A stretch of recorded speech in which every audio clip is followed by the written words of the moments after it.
Remove that medal. This courtroom is not a circus." The judge's voice echoed through the chamber.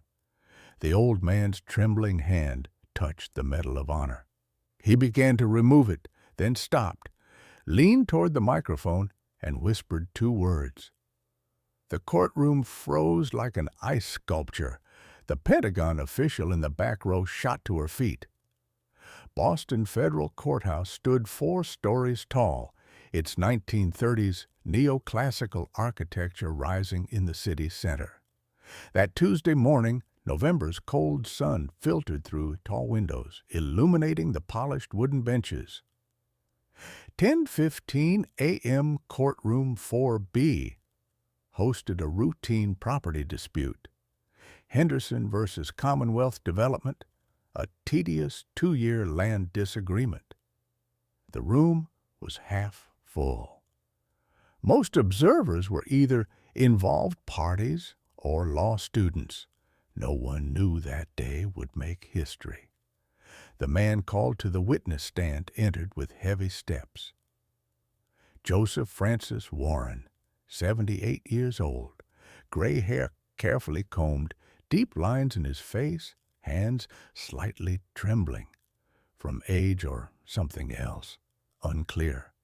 His navy blue suit was old but carefully pressed, white shirt starched, black shoes polished, and on his chest, directly over his heart, sat America's highest military honor, the Medal of Honor. Light blue ribbon, 5-pointed bronze star, Minerva's relief on top. Since 1862, only 3,500 had received it, each earned by facing death. Judge Harrison Blake didn't even lift his head from the papers. 55 years old, Harvard Law graduate, 20-year federal judge, sharp features, cold gray eyes, and known antipathy toward the military, a Vietnam protest poster hung in his office. His rulings were notoriously harsh on veterans. As Warren walked to the witness stand, he slightly dragged his right leg, a permanent gift from shrapnel in Cambodia, 1969. Pain with every step, a burden carried for 54 years. The clerk administering the oath paused, seeing Warren's medal. "Raise your right hand." Warren lifted it, trembling. "Do you swear to tell the truth, the whole truth, and nothing but the truth?" "I do," Warren said, voice quiet but firm. He sat, folded his hands in his lap, waited. Henderson's lawyer, young and ambitious Michael Torres, stood. "Mr. Warren, please introduce yourself to the court." Joseph Francis Warren, 78 years old, retired, live in Boston, and you witnessed the property transaction in question in 1968, correct? "Yes." Blake raised his head then, looked at Warren for the first time. His eyes caught the medal.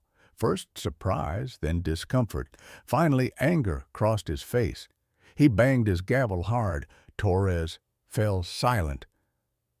"Mr. Warren," Blake said, voice like ice, "this is an official federal court. There's a dress code here." Warren slightly raised his head. "I understand, Your Honor." "Then," Blake continued, leaning back in his chair, "I request you remove that theatrical accessory." A murmur rose in the courtroom. Several people whispered in shock. In the front row, an elderly woman, Warren's daughter Sarah, started to stand, but her father looked at her and shook his head. Warren's lawyer, David Chen, immediately stood. "I object, Your Honor." "Mr. Warren's medal." "Objection overruled," Blake cut sharply. "Sit down, Mr. Chen." Blake turned back to Warren. "Mr. Warren, I didn't hear you. Remove that circus medal. This is a serious courtroom, not a costume party." In the back rows, a woman in a black suit, with a small Pentagon pin on her collar, Colonel Patricia Hayes quickly wrote something in her notebook. She whispered to the young captain beside her. The captain immediately left. Warren slowly stood. The entire courtroom fell silent. The old man's trembling hands went to the Medal of Honor. He paused. His fingers traced the cold metal surface. "Your Honor," he said, voice louder now, clearer, "this is not an accessory. This is the Medal of Honor, the United States' highest—" "I don't care what it is," Blake shouted, face set. "Vietnam is over, Mr. Warren. Your wars are over. Nobody wants to hear your old stories. Remove it." Sarah Warren couldn't hold back tears. Her father had never told her how he earned that medal. He'd only said once, "Some things are meant to be forgotten." Warren bowed his head. With trembling fingers, he undid the clasp behind the medal. The metal clasp clicked open. Everyone in the courtroom heard it, like a coffin lid opening. He removed the medal from his chest, held it in his palm for a moment, 31 grams in weight. But for Warren, it weighed tons. It held 7 men's lives, 3 days of hell, and 54 years of silence. He slowly placed it on the wooden surface of the witness stand. Right next to the microphone, the Medal of Honor lay there, ownerless, dishonored, diminished. Blake looked satisfied, a small, cruel smile on his lips. "Much better. Now, perhaps we can attend to serious business. Mr. Torres, continue." But Warren didn't sit. Instead, he leaned toward the microphone, his eyes locked with Blake's, and he spoke. "Blackwater 7. 2 words, just 2 words. But it was as if someone had announced atomic bomb codes on live television.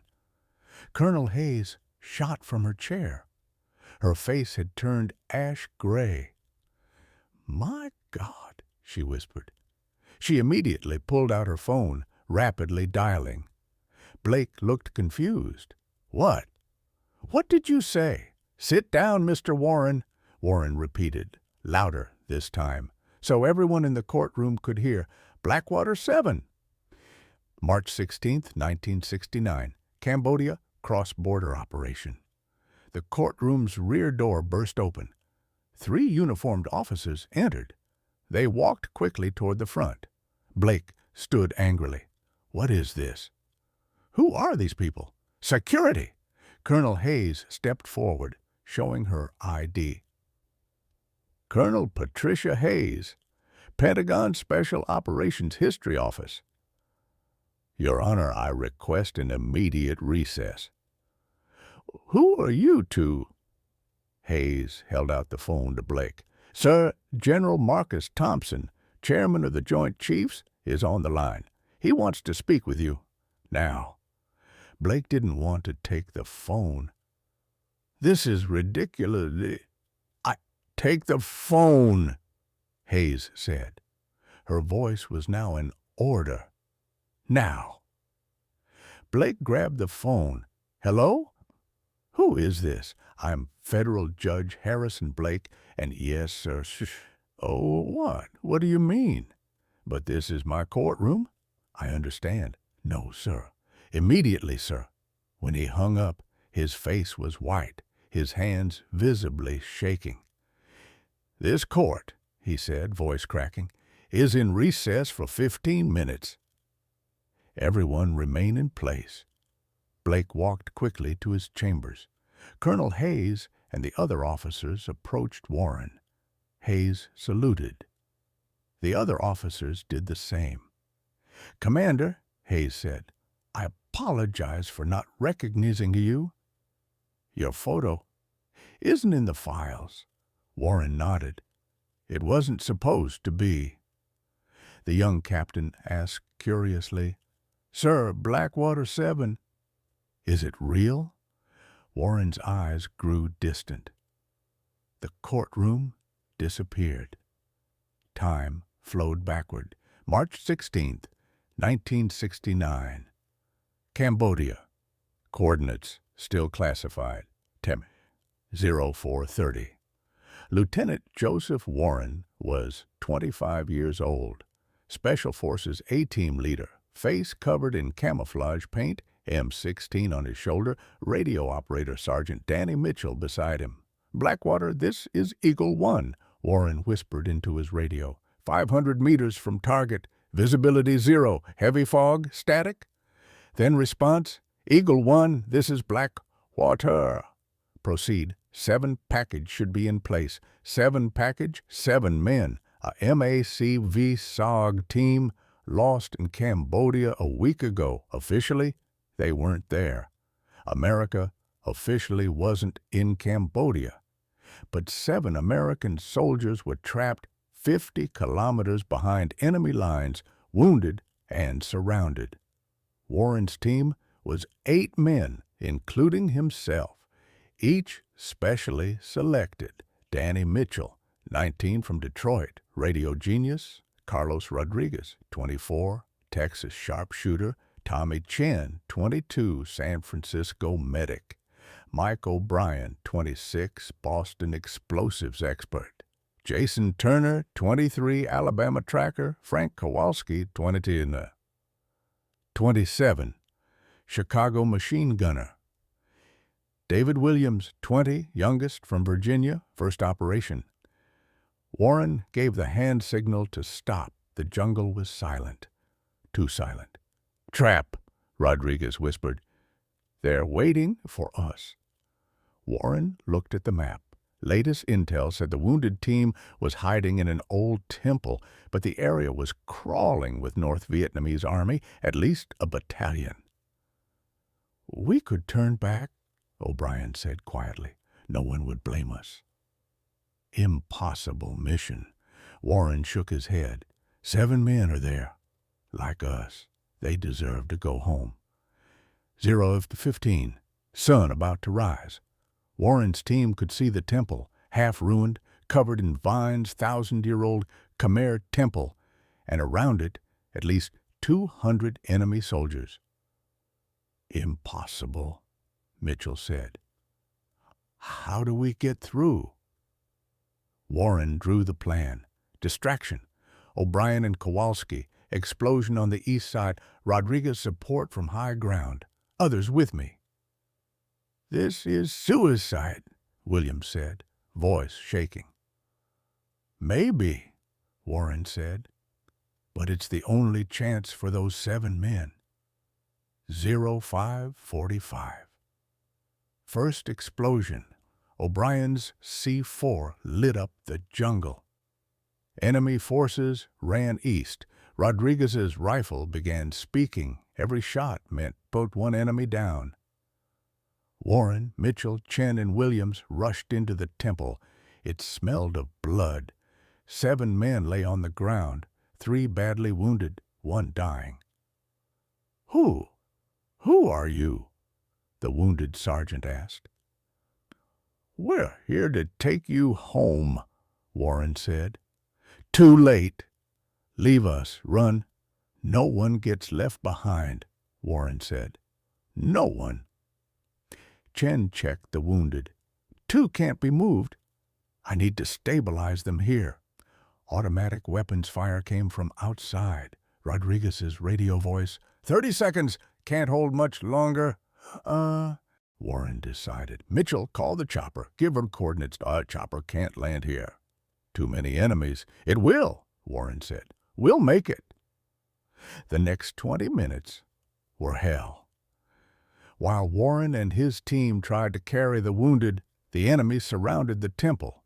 Bullets exploded against stone walls. Tommy Chen was shot while bandaging a wounded man's stomach in the chest. He collapsed. Tommy. Warren ran, but too late. Chen's eyes had fixed. Williams was crying. "We're going to die, all of us."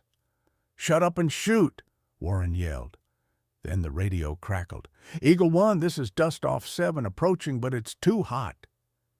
Helicopter sound. UH-1 Huey, but enemy rockets filled the air. "Can't land," the pilot shouted. "Too much fire." Warren looked out. The helicopter circled 30 meters up. Impossible. Then Rodriguez's voice, "Commander! Tank coming from the west. T. 54 exclamation mark tank." Now everything was over. Warren looked around. 7 wounded men, one of his team dead, 2 wounded. Helicopter can't land. Tank approaching. He decided. "Everyone listen," he shouted. "We load the wounded on the chopper. I'll stay and keep them busy." "No," Mitchell shouted. "We came together. We leave together." "That's an order." Warren's voice was sharp. "O'Brien, give me the remaining C4. O'Brien handed over the explosives, trembling. "What are you doing?" "Got a surprise for the tank. Go, now." The next minutes were blurred. While Warren held the temple entrance alone against the enemy, the others carried the wounded to the helicopter. Rope ladder, one by one up, the tank appeared, its barrel turning toward the temple. Warren had placed all the C4 on the temple's support column. Timer, 30 seconds. He ran. Shrapnel hit his leg as he left the temple. He fell, started crawling. The tank fired. Half the temple collapsed. 15 seconds. Warren tried to stand. His leg wouldn't hold. 10 seconds. The helicopter descended. Mitchell dropped the rope ladder. "Commander, grab it!" 5 seconds. Warren grabbed the rope. 3, 2, 1. The explosion swallowed the temple and tank. The shock wave shook the helicopter. Warren hung on the rope, swinging 50 meters high. Mitchell and O'Brien pulled him up. He was covered in blood. "7 men?"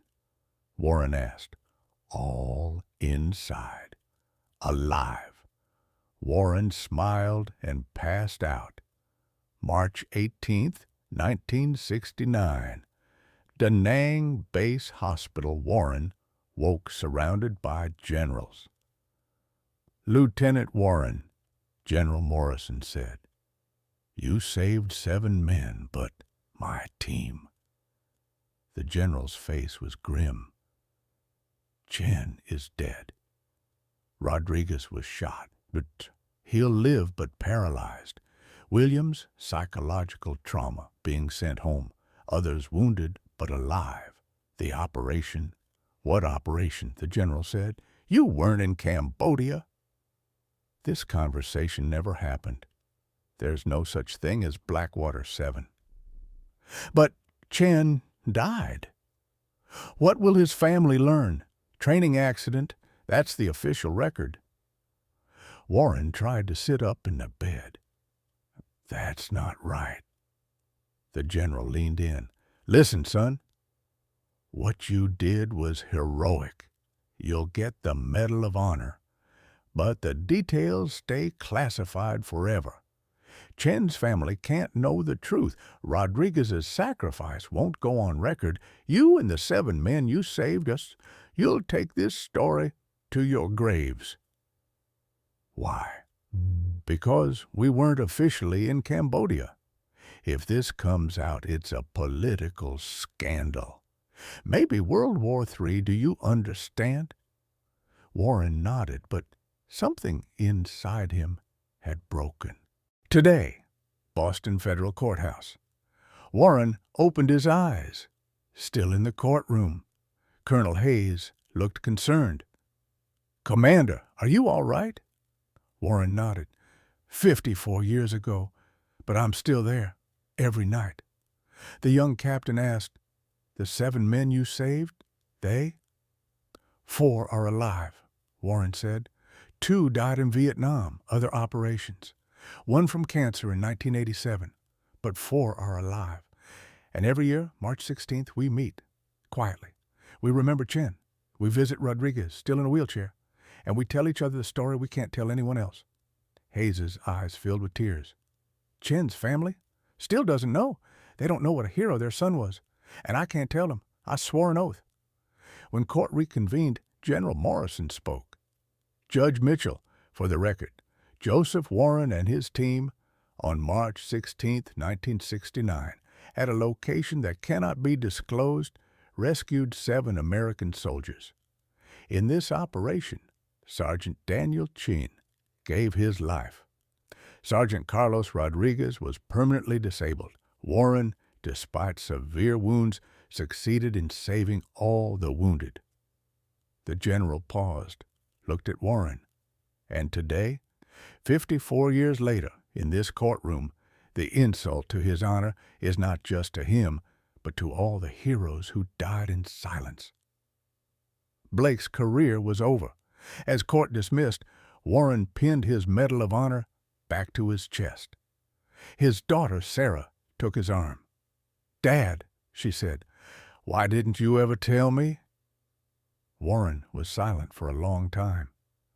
"Because, sweetheart," he finally said, "the real heroes, like Danny Chin, are the ones who don't get to tell their stories. I'm alive. He's not.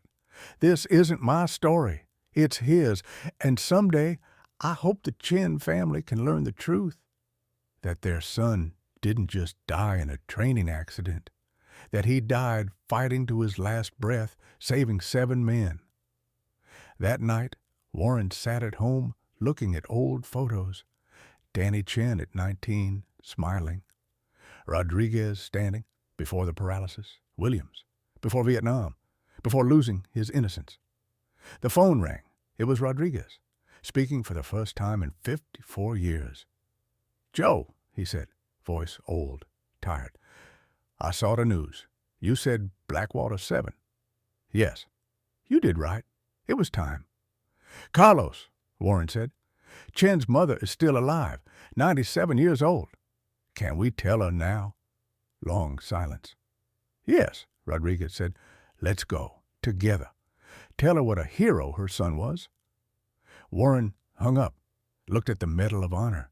For the first time in 54 years, it didn't feel heavy, because now the story wasn't just his secret anymore.